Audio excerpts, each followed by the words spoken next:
152 points scored for the Bulls. According to Bulls PR, that was tied for second most in franchise history. They scored 83 points in the first half alone, which was a new franchise record for most points scored in a half. After the first half, they were shooting an insane 61% from the field, 50% from three. They had 21 assists in the first half alone. They ended up with 41 assists in total, which was also a new franchise record. The problem though, even with all of that, they still gave up 150 points to their opponent and narrowly escaped this game. Thank God for Trae Young and his horrible shot selection and trying to foul bait on that last play rather than trying to make the actual shot.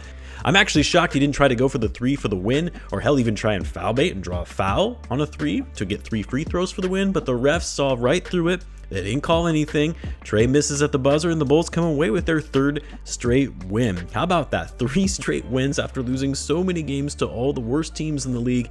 Are they back? I'm not ready to go that far yet because both the Cavs and the Hawks have been really struggling. And I still maintain that the Hawks are actually worse with Trae Young because their defense is just that much worse when he's on the floor versus when he's off. Case in point, allowing 152 points to the Bulls who don't especially have a great offense. But no, I actually take that back. Give the Bulls credit, man. Their offense was on fire tonight. Not necessarily their free throw shooting, which a bit of a concern. Kobe White, man, missing some key clutch free throws down at the end to nearly let the Hawks come back and win after the game was almost sealed. Same with Modest, but he only had 1 of 2 that he had to take there at the end. Kobe missed a lot of free throws, but anyway, their defense could have been better, yes, although it wasn't as bad as the last 7-game losing skid, but their offense was probably the best we've seen all year. Like, for a while, I've been getting annoyed at the Bulls just jacking up so many threes when they've clearly shown more success going inside and attacking the basket, and it's in large part because even though they have shooters, they've been shooting the 3 ball so poorly. Tonight though, I mean, it seemed like no one can miss from downtown. The same for the Hawks, really. Both teams combined for a total of 43 threes. The Hawks actually hit more from deep than the Bulls did, and they shot 49%, while the Bulls only shot 48% from 3. That said, yet again, the biggest difference maker for the Bulls that has continually translated to more wins was their inside scoring, 66 points in the paint compared to the Hawks' 50.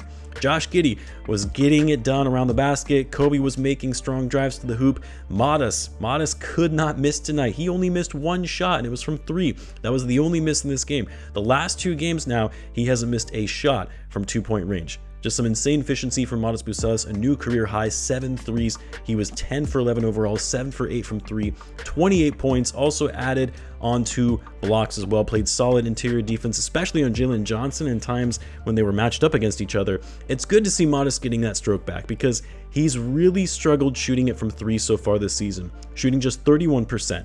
That said, I would still like to see Modest with the ball in his hands more. I would still like to see him driving inside and trying to get to the free throw line, and I want to see him get at more than 11 shots when he's on a heater like he was tonight.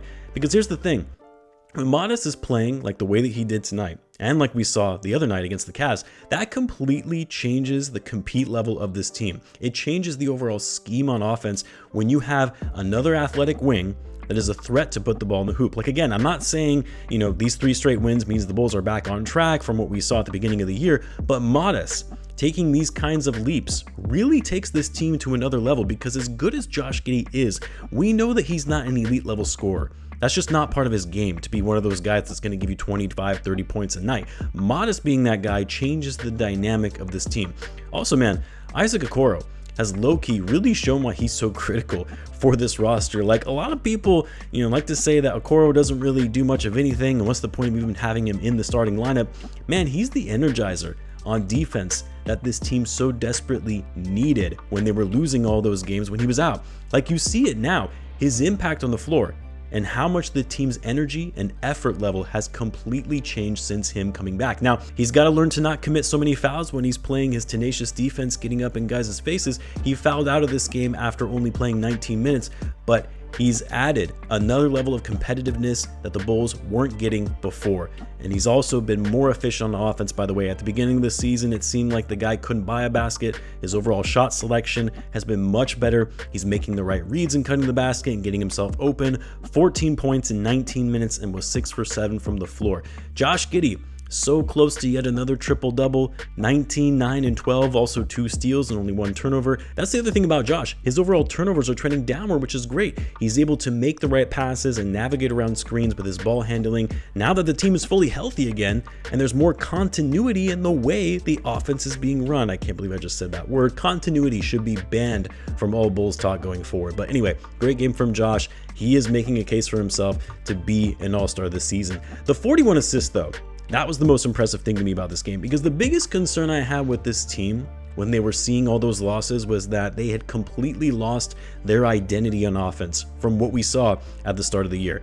And yes, they absolutely need to figure out their defense. They cannot allow the amount of points they gave up to the Hawks tonight. But what impressed me was just how well the Bulls moved the ball on nearly every possession and were able to generate some of the best looks I've seen all season, and doing so consistently. Like, I've been trying to focus more on what's happening away from the ball in games, and what stood out is how much these guys are constantly in motion on every play, cutting to the basket even if the ball isn't fed to them, rotating along the perimeter again even if the ball isn't thrown out to them.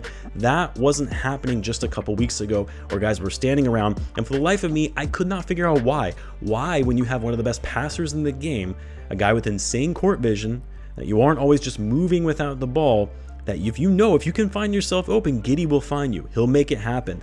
That's what was happening tonight, and the Bulls were getting so many open looks as a result of it. Also helped that the Hawks' overall defense is not great, even worse than the Bulls, but still, even when the Bulls were going up against some of the worst defensive teams in the NBA more recently, they weren't doing what we were seeing tonight, or even over the last 2 games against the Cavs as well. Hey man, I did say it. I tweeted it before the first game against the Cavs. Watch how the Bulls are going to go on a winning streak now they're playing against some tougher competition. We still need to see more. We need to see more real tests, though. We need to see them go up against some of the top teams in each respective conference, that the Bulls can go toe-to-toe with them like we saw at the beginning of the season, before I'm going to get too excited and say that these guys are back. But at a minimum, this is still much better basketball than we saw to start the year.